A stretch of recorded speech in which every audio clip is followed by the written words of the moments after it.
क्या आपको लगता है राहु एक प्रॉब्लम देने वाला ग्रह है जो सिर्फ प्रॉब्लम्स देता है, परेशान करता है?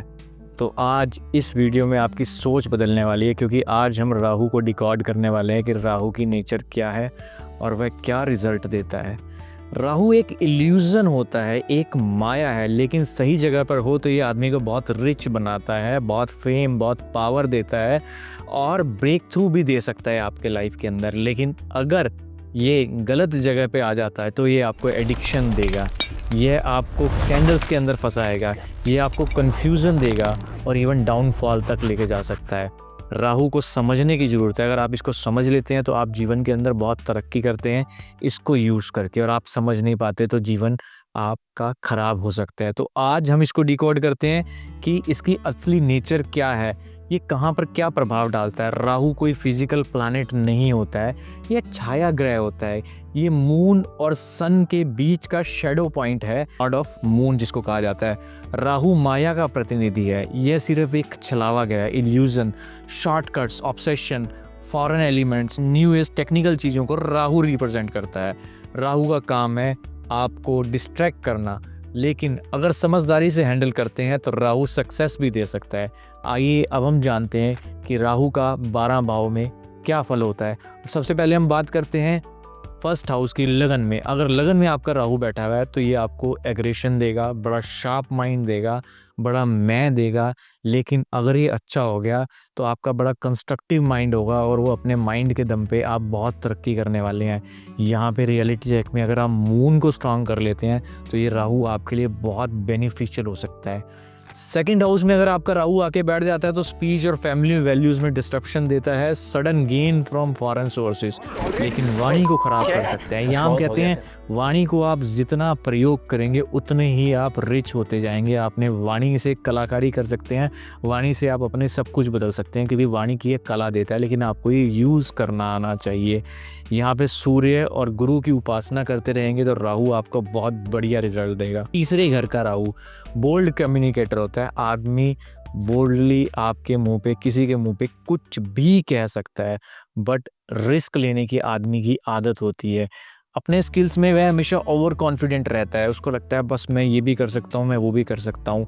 सिबलिंग के साथ उसका हमेशा इशू देखा गया है। लगभग 80% कुंडलियों में मैंने देखा है, अगर तीसरे भाव के अंदर राहु है तो वहाँ उसका जो उसके भाई बहन है उनके साथ प्रॉब्लम देखी गई है। यहाँ पे ये मीडिया और टेक्निकल कामों के लिए बहुत अच्छा है, बट अगर कंट्रोल में किया जाए, क्योंकि वह इसका बहुत बुरी तरह प्रयोग करना भी सिखा देता है।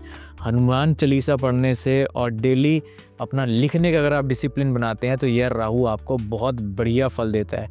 अब हम बात करते हैं चौथे घर के अंदर राहु अगर हो तो क्या करेगा। यह आपकी मेंटल पीस को डिस्टर्ब करेगा। आदमी हमेशा उलझन में रहता है, एंजाइटी उसकी नेचर में आ जाती है और कनेक्शन टू मदर और होमलैंड जो होता है वो वीक हो जाता है। या तो घर से कहीं दूर जाके सेटल होगा, या मदर से कई बार रिलेशन थोड़े से ख़राब होते हैं। सडन प्रॉपर्टी गेन्स देता है, लॉसेस भी दे सकता है। इसकी रेमेडी के लिए चंद्र की शांति, घर में तुलसी और गंगा जल रखना बहुत अच्छा रहता है। अगर यही राहु आपके 5th हाउस के अंदर आ जाता है तो कन्फ्यूज़न इन लव, आपको प्रेम के अंदर कन्फ्यूज़ करके रखेगा, यहाँ तक कि धोखा भी दे सकता है। क्रिएटिविटी में भी आप परेशान रहेंगे और चिल्ड्रंस भी आपके डिले हो सकते हैं। पढ़ाई के अंदर भी आपका बहुत ज़्यादा दिल नहीं लगेगा। जुआ खेलने की लत 5वें घर का राहु ही लगाता है, बट ग्रेट फॉर टेक्निकल चीज़ों के लिए बड़ा ग्रेट होता है, बड़ा अच्छा होता है। आदमी को टेक्निकल नॉलेज बहुत अच्छी हो जाती है, उसको हर चीज़ का पता रहता है। यहाँ पे जो होता है ये इसकी रेमेडी अगर हम कहें तो मंत्र chanting plus control on romance, कि आप राहु के बीज मंत्र का जाप करें, साथ ही अपने रोमांटिक रिलेशंस के ऊपर कंट्रोल रखें। वहाँ पर भी आपको धोखा या आप किसी को धोखा दे सकते हैं। अब हम बात करते हैं छठे घर का राहु, जो कि दुश्मनों को मारने के लिए बहुत अच्छा होता है। यहाँ हम इसको बोलते हैं शत्रुहंता। ये दुश्मनों के लिए काल बन के है। यहाँ पे दुश्मन आपके सामने नहीं ठहर सकते, बट आदमी रेस्टलेसनेस में रहता है। आदमी सारा दिन भागता रहता है इधर उधर। लीगल इश्यूज उसके पास पॉसिबल होते हैं, क्योंकि वो एग्रेसिव नेचर है, कहीं भी भिड़ जाएगा तुरंत कोर्ट कचहरी मुकदमे की तरफ भागेगा, भागता रहेगा। हेल्थ के लिए उसका ऑब्सेशन रहेगा कि मेरी हेल्थ ठीक रहे, मैं हेल्थ के लिए ऐसा करूं वैसा करूं। यहाँ पे राहु स्तोत्र का पाठ करना और कोड़ियों को दान देना है, अस्पतालों में दान देना बहुत अच्छा माना गया है शास्त्रों के हिसाब से। अब हम बात करते हैं राहु यदि आपकी कुंडली के 7वें घर में प्लेस है तो क्या होगा। शादी को लेके आप हमेशा दुविधा में रहेंगे, पार्टनर के साथ आपकी ड्यूअल नेचर रह सकती है, कभी बहुत अच्छी और कभी बहुत ख़राब। फॉरेन के स्पाउस मिल सकती है या सडन आपका डिवोर्स होने के चांसेस भी बन सकते हैं।